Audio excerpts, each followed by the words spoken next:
Så.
Testing 1 2, testing 1 2, testing 1 2.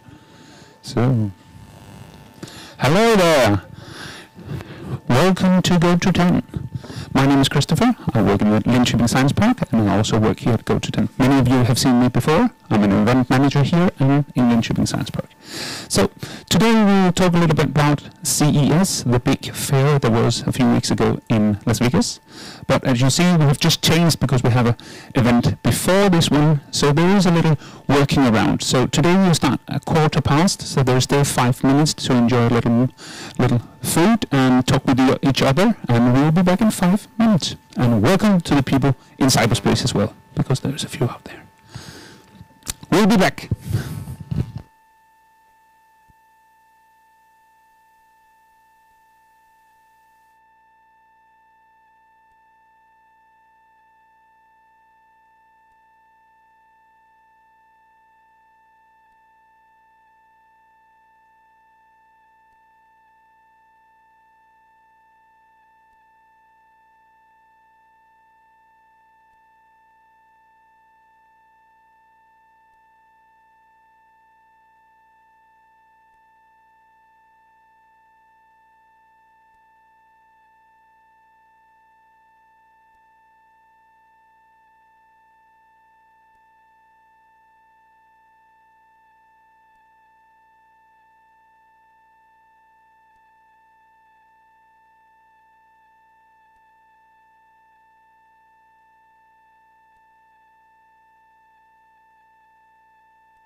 See.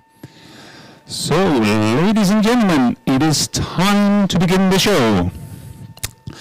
Just a little bit about Goto 10 and Internet Foundation, where we are today. The Goto 10 place right here in Linköping is a meeting place where you can come, you can sit, you can co-work, you can use it as office space, but you can also do events like we do today. It's free. We support you with 4 hours of technical support if you want to do an event here. So it's just to find us on the website or say hello after the event today if you are thinking about doing something like this. I will be here. My name is Chris, and Uli is right upstairs. She's the other community manager here. But now I will leave the microphones to 2 of my good colleagues at Linköping Science Park, Robin and Oscar. Take it away. As well.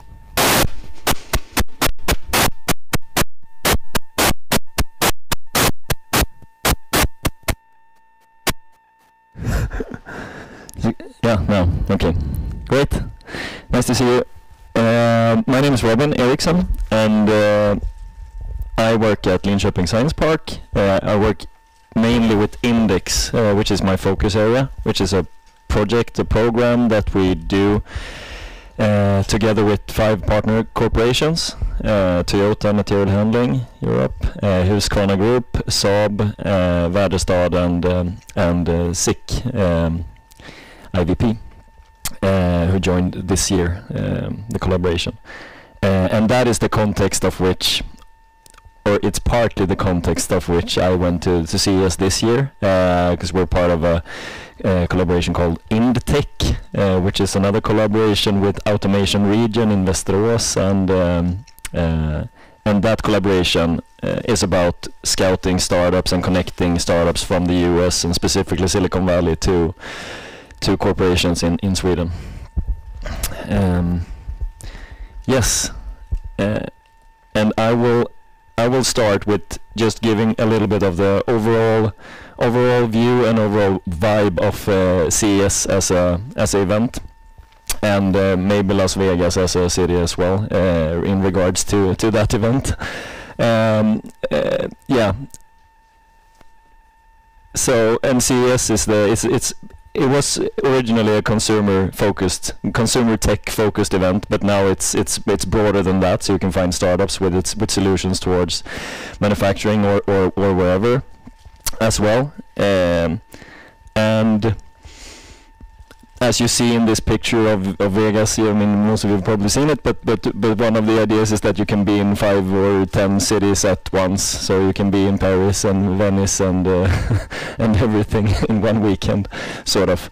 And that is also sort of the sense of CES as a whole. It's like 10 events in one event, and it's almost impossible to cover all of it during 1 year, at least if you want to talk to people as well. Yeah, so that about it.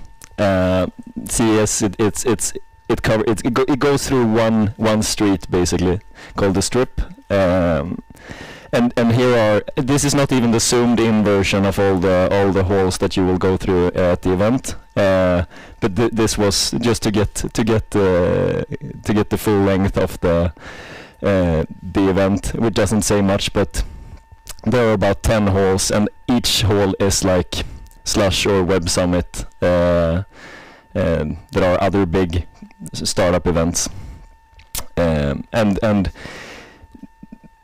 a takeaway if you're going and haven't been, the application, the mobile app, which is supposed to orient you through the fair, is not that. It's CES has been around for many years, and it feels like it's the same company who produced the first website to produce the application as well, and it's very hard to get around and find yourself around. But after being there, I was there last year as well, and it felt like the app didn't help that much this year either. But from being there another year before, it was easier to get to find myself around.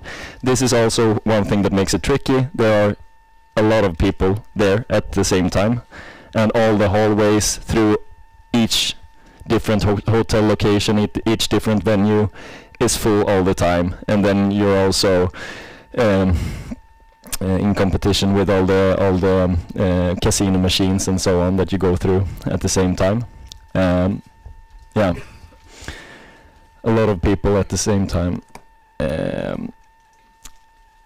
These are the three main halls, I think, at least. Eureka Park, which is focused on consumer products and consumer tech and startups, and it's country divided, so you can see here you have Swiss tech, you have Germany.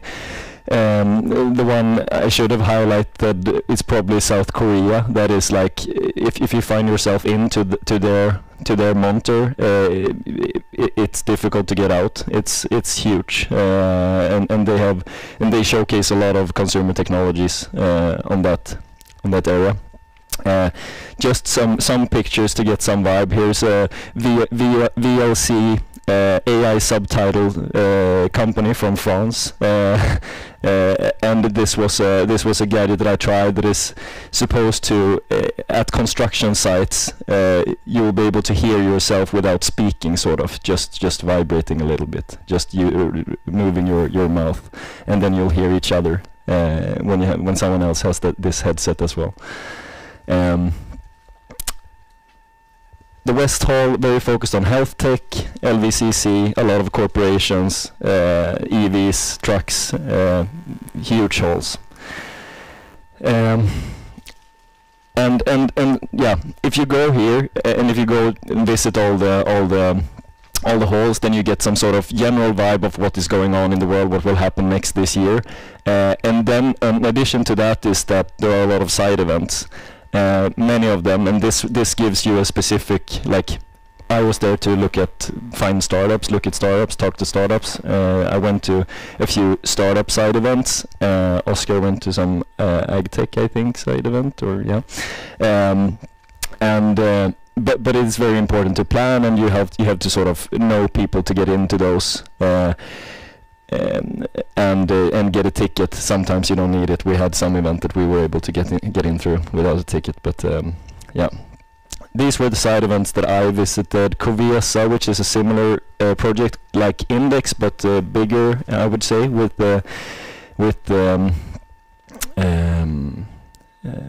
car manufacturers. Then we had two Swedish networking events, which are very good, like meeting people in the innovation ecosystem in Sweden and other like corporate representatives. Ebba Busch, I think it is now. Ebba Busch she made a really good speech at this event, closed event, but she also did a keynote speech that sort of went viral at LinkedIn. Yeah, and then I also visited Startup World Cup and another event called Founders and Friends. And Startup World Cup was interesting to visit because we hosted Startup World Cup in Linköping, the regional competition of Sweden, earlier this autumn, in October or September, I think it was. And now we got to see the sort of another event, which was Las Vegas regional competition. The winner was a company called Sol Cold. They make solar-powered coatings for sustainable cooling of buildings. So sort of to reflect light and make it cooler. A company from Israel, and the guy you see there is Bill Reichert, who is the sort of founder of Startup World Cup. Here I have some videos I wanted to show from the other event I went to. This was an evening event, so an evening event where you can get drinks, you get some food, but then there were also robots walking around and dancing. Yeah, and this is a clip.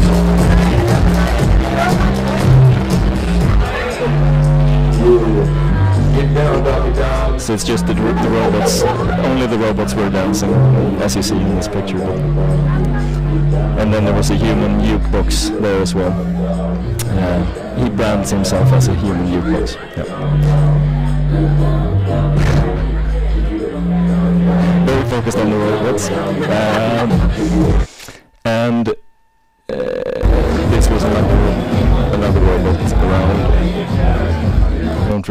if it's the same, if that is a Boston Dynamics one as well or not. No.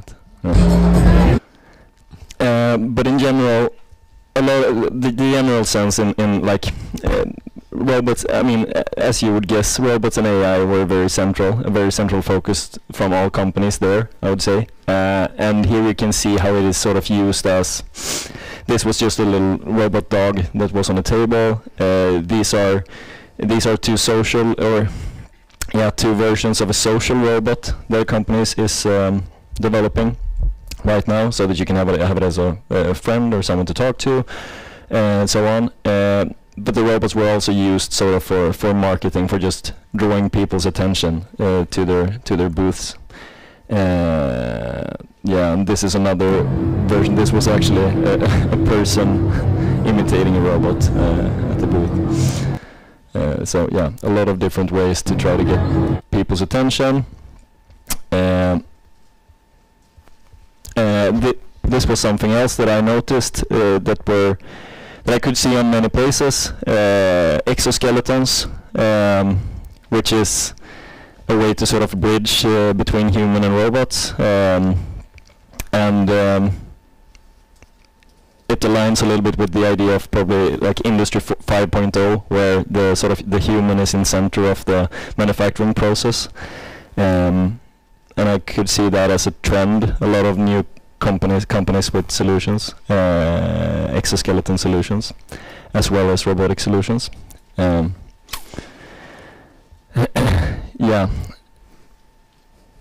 Let's see.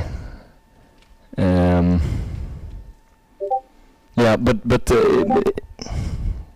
generally, what I wanted to say with this slide is just that it's an event where companies are very focused on just drawing people's attention. And here you can see the Back to the Future car from a company who makes but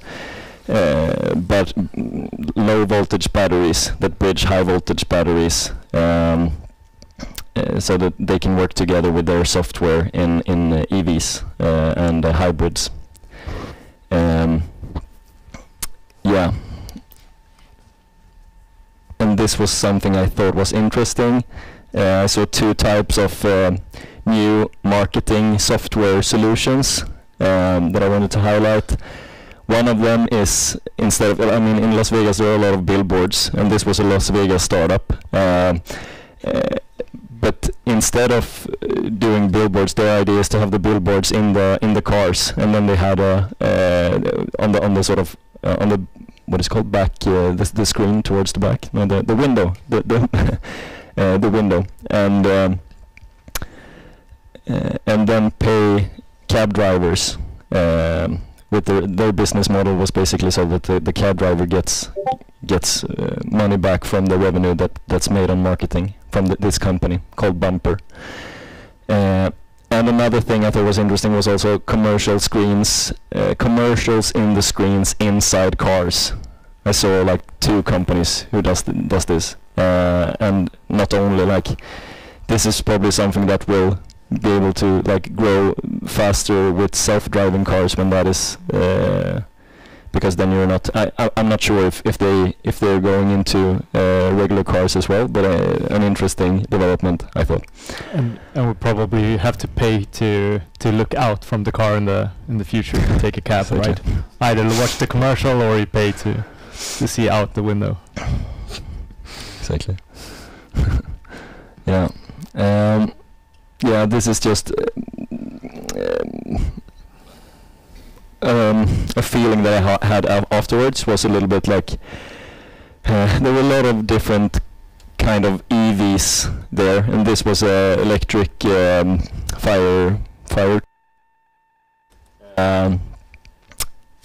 and there were a lot of like big size cars, EV versions, that I think is interesting and a bit optimistic. But then there were also, I saw this car that's made in 12. It's Canadian car. They made 12 versions of it. It has a solar panel on top of it, and yeah, it looked really cool, and they're going to serial production this year or next year. But I heard that it's really dangerous as well, this car. So yeah, we'll see. A little bit of space technologies. I thought this was interesting because a company like Komatsu had a little part of their big monitor focused on applying their solution, their products to space rather than what is usually used for. And then this is a little bit of a reflection, AI everywhere or nowhere, because it is everywhere, because a lot of people is saying that everyone should be working with AI, but you sort of get the feeling that the people who talks a lot about working with AI at the event is the companies who are the least developed when it comes to working with AI, and the ones who are very used to working with AI is the ones who don't even mention that they are working with AI because it's so obvious. For example, in an AI venue, they barely mentioned the world AI. Yeah, it was hard to find. There was an area on the map that talked about this. This is the AI area, but when you went in there, you didn't see AI compared to all the other places at the fair. Yeah. Exactly. Yeah, and yeah, I heard from someone who said that I refuse to say AI unless it is a central part of the solution that we bring to customers. Where is this coming from? Yeah.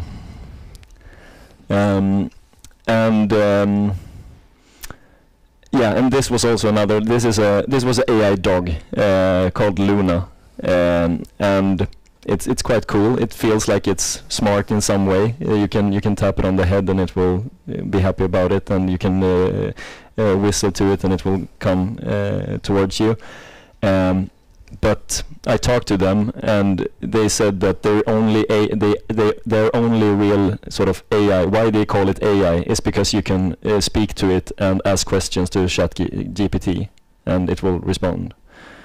And that is not really what I would feel of, like what I will think about when I hear that this is an AI dog. So just a lot of branding in that sense. Yeah. At one of the side events, I met the spring batch of Y Combinator, which is one of the world's most famous incubator programs in Silicon Valley. And all 7 of them were, because all 7 of them had applications towards manufacturing with their solutions, which I thought was interesting. And I don't know, I was thinking a little bit of why that is, and why they have such a narrow focus, why they have so many companies working towards manufacturing, specifically as this is not an event where if companies from YC should go to CES, then I wouldn't say that it would be the manufacturing startups that would go there. Yeah, and I was thinking that this might have to do with that manufacturing startups has always been sort of mature in their adaptation of machine learning and AI and that stuff, even before, like pre-GPT. Yeah, and maybe now is the time where any startup can run past all startups that came just a few years before, because now it's sort of the sense that you can build the same thing on one developer rather than 10. Yeah, little reflection. This is just a few showcased gadgets that I wanted to mention, just to sort of get the overall vibe of what is going on there. A lot of things with pets, a lot of smart watches and smart necklaces and so on for pets, so that you will be able to follow them and track them and see how they are feeling and so on. Something that you put on your shoe to measure your running parameters. An AI relax bot. I tried this one. There was a lot of products where you're being shaked, and it's supposed to relax you and recover muscles and so on. And it felt good because I was walking about 20,000 steps each day, so it was good going there to reboot a little bit, and a lot of other pet things as well. A toilet that cleans itself. And this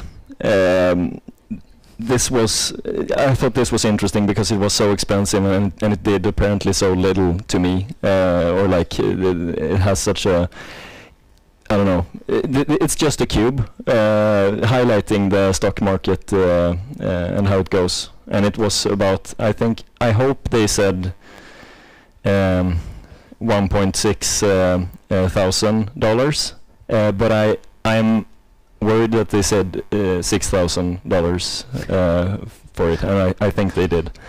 Yeah, really interesting. It's a nice screen.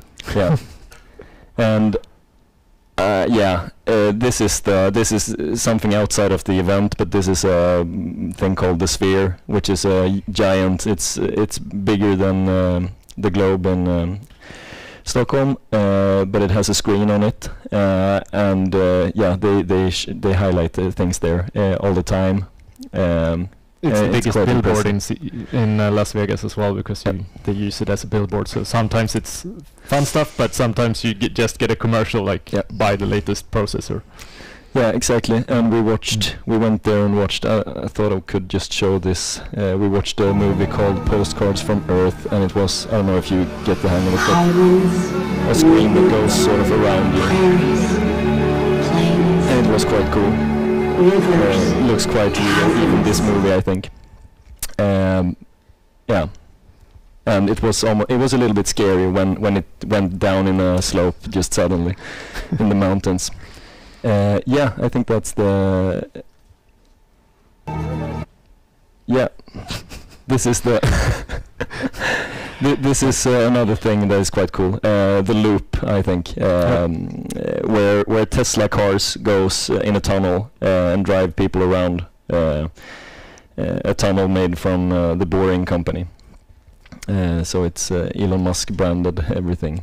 But the cars are not automatically driven. They're not allowed to use those functionalities. Yeah, That's cool. Yeah, leave it over to Oscar. Yeah, thank you. Yeah. And I'll try to continue. I'll do some overviews, but also to see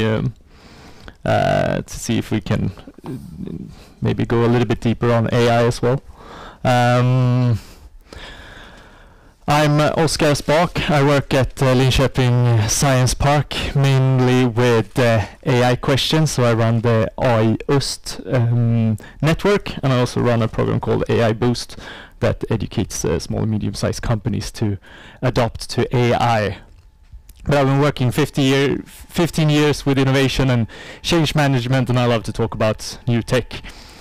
And in this area, I've also been representing AI Sweden in agriculture, because we have a big program in Sweden called the digitalization of agriculture.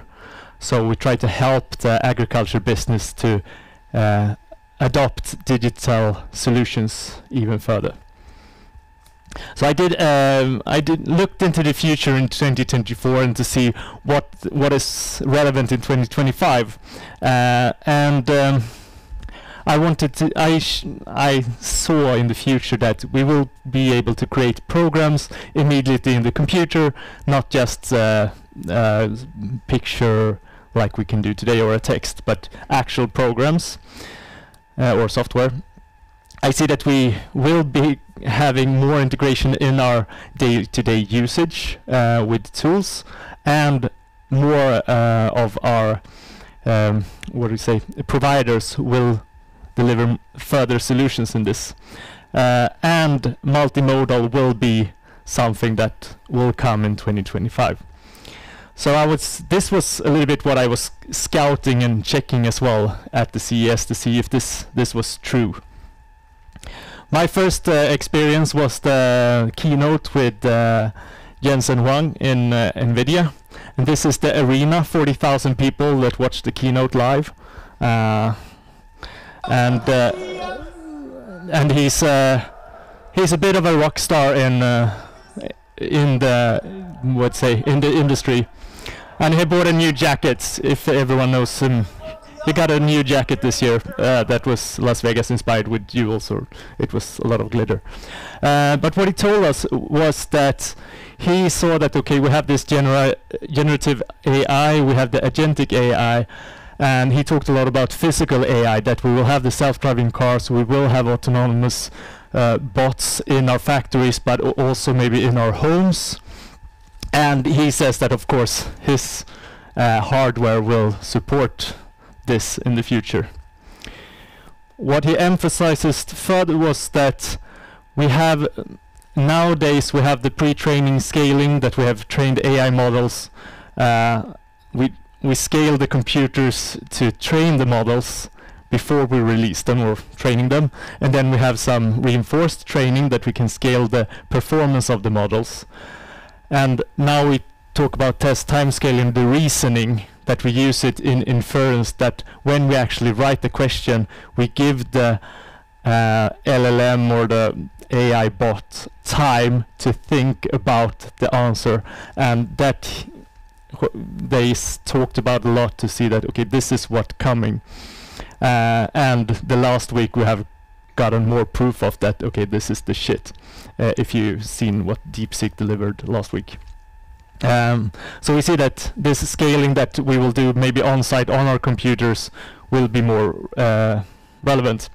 And the big news they delivered was both, of course, an RTX, that were a new graphics card that was cool, that could do AI generative images on the spot when you game, but also a research computer for about 30,000 SEK that you can use if you want to train your own models, and of course if you want to run more advanced inference on sites when you have downloaded an open model or if you have built your own. When you then got to the fair, as Robin said, the AI that shown was maybe not what I expected first, because when I walked around I saw that, okay, we have this voice that can translate text to voice or voice to voice in different ways using APIs to different models. Most of them were APIs to existing frameworks like OpenAI or Anthropic. Some had a little bit like cooler consumer packaging, so that you can actually use this in a lobby, for example, to translate. So when you talk, you get subtitles for the person you talk to, so you can talk to Chinese and talk in Swedish or English in this case. It wasn't the best translator because she said CES there and it's for ES, so yeah, it has a little bit of development further, of course. AI was used in weird things as well, like fluffy animals that you will buy for your children, and they have a camera and they can see everything they do, and they can also recognize objects in front of them. Don't know if I want to buy this. This was also a little bit weird, that you could preserve the memory of your dog. So if you have filmed your dog before it passes away, you could preserve it in kind of a hologramic way. So, and you could kind of interact with it as well. I don't know if you want that, but could be interesting. In agriculture, we saw that John Deere, and this is quite cool to have actually an agriculture company at CES, and Kubota was there as well, and a few others that showcased their innovation to an audience that are more maybe into other stuff than agriculture. So this is an autonomous what's it called? A sensor system. It uses 16 cameras and 360 LiDAR to help the tractor go autonomous in orchards or äppelodlingar, for example.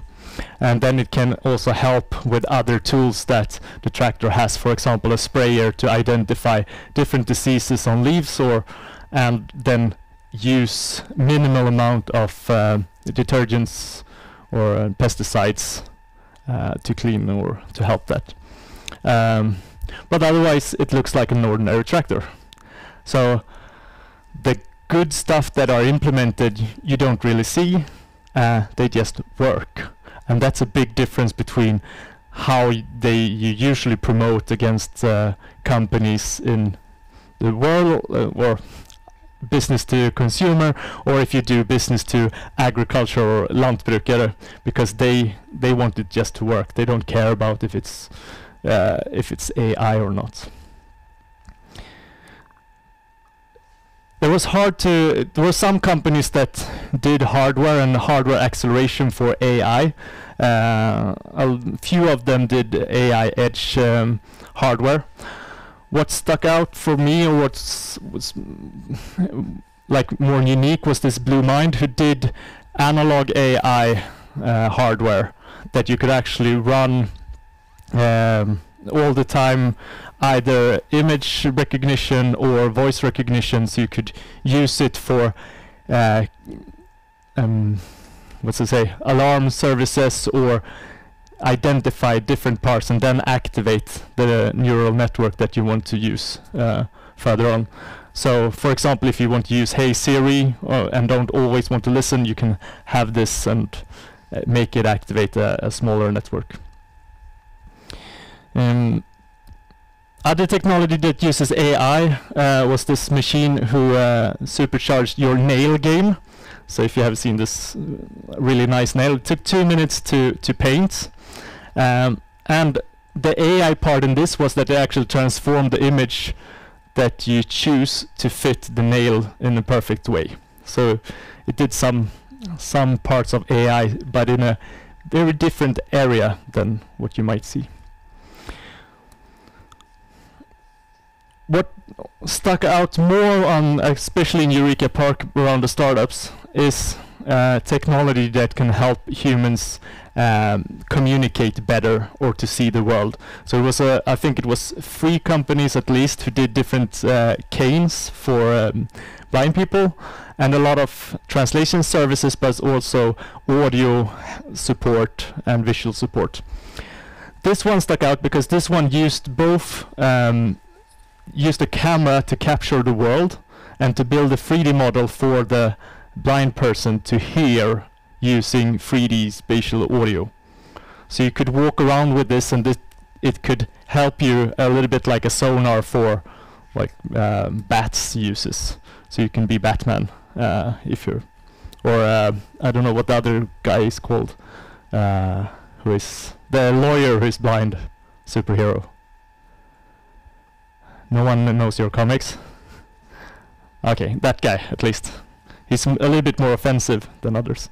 Anyhow, this was cool because this was like an end-to-end concept that could actually take images, translate them, and you get an interface immediately on the device.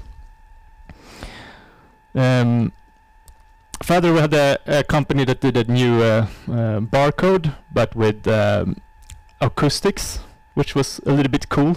And I've heard that they were visiting Norrköping now, probably this week. And lastly, what I saw was a lot of AR stuff. So this is just a part of the AR glasses I tried. And if you want to look at the market of like what we could use it for example in cars, that you could have commercials inside the car, but you could also use it for, one company showed that, okay, you got a confidential email now, so you can read it on your glasses instead of on your screen. Don't know how applicable it is. One showcased Peppa Pig in 360p. Don't know when that will be useful.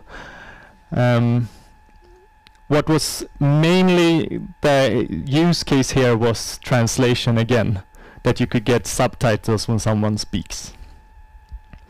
But then, of course, you can use that with audio immediately. So we see, so it depends on the use case, but augmented reality with glasses, and we will have high definition screens quite soon, maybe not 2025, but these green ones are already in production right now, few of them. So if you were sad that Google Glass never became a reality, now is the time to buy a pair of glasses that you can get more information about. And some of them have a camera, some of them have are missing that feature.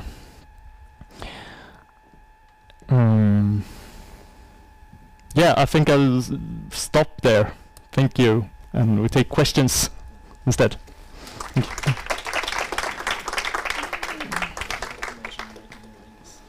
Oh yeah, we forgot to mention all the 500 companies that had smart rings. But they were not that relevant, so then maybe that person we forget them. But if you want a smart ring, there are like 10,000 different versions.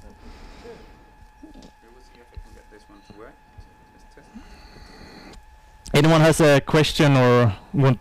First of all, how many want to go to CES after this, or are discouraged? Yeah. Nice. Then we didn't scare you, at least.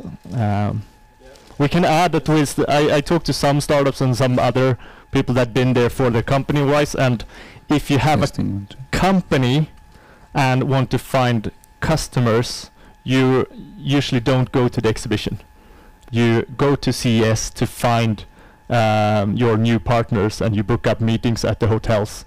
So what Robin didn't show, you have the exhibition, of course, but then you have all the hotels that are booked by different companies, and you just go around to different hotels and different meeting rooms to meet new partners for your company. Fantastic. Yeah. Wait. I like to add to that the CES is not only showing cool technology, but it's also a place where actually the decision makers of all these companies go. So there's a lot of meetings like that, and if you're actually going to meet a bunch of business partners or try to get new business happening, it's also an excellent place, not only for watching all the cool stuff. Yeah. Which I think is a bit different from a lot of other trade fairs, that decision makers from both large and small companies are there. Yeah. And I talked to one startup that I think they had around 20 meetings during the week with very well-known companies. And if they would do those type of meetings on another place, they would have to go to 20 different places around the earth and try to get these decision makers at a place that is almost impossible. So it's a great opportunity for that as well. Feel free to ask any questions. They're too shy. Yeah. We will mingle with you, and we can exchange more. Exactly. Yeah. Yeah, I mean, we can also just add. I mean, if you're going, then like every year there are companies or an initiative that basically fund the tickets to the fair for all Swedish. Everyone who is employed by a Swedish company. Yeah. So if you're thinking of going, contact one of us and we will try to hook you up, and maybe go together next time as well, to if more companies from Linköping and the region want to go. Yeah. Thank you, Oscar and Robin. Tack. So, yes. 5-1, just a quick note to say to you today. Oscar and Robin will stay here a little bit, so if you were too shy to ask in the crowd, you can also go to them. But hopefully next year we'll have a delegation and our own plane and everything from Linköping to go to CES. Thank you very much for coming, and see you next week. Remember to look at the Linköping Science Park's website for more events. Oscar have one, when the AI one, when is it? Yeah, there's a company have developed an LLM for a chatbot for law decisions, or to support judicial decisions. So if you want to kind of get the nitty-gritty of that and maybe also benchmark, then it's a good opportunity, and you can watch that on our webpage. There's also one tomorrow for leaders with AI network. So check the website. Yeah. Thank you very much for coming.